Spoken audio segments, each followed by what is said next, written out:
بسم اللہ الرحمن الرحیم۔ وظیفہ ٹی وی کے پیارے سننے والوں، یہ عمل مختصر سا آپ نے کرنا ہے اور انشاءاللہ آپ ساری رات ہر ایک چیز سے محفوظ رہیں گے جو انسانوں کو کسی بھی طرح نقصان پہنچا سکتی ہے۔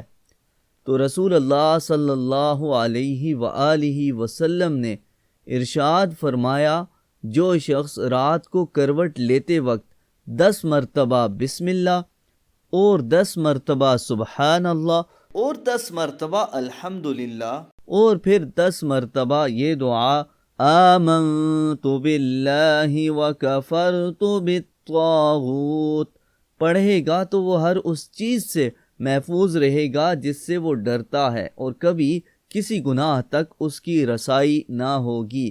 یعنی اگر وہ جادو جنات وغیرہ سے ڈرتا ہے تو ان سے محفوظ رہے گا، اگر وہ چور ڈاکوؤں سے ڈرتا ہے تو وہ ان سے محفوظ رہے گا۔ تو کتنا مختصر عمل ہے، روزانہ رات کو سوتے وقت یہ عمل ضرور کیجئے۔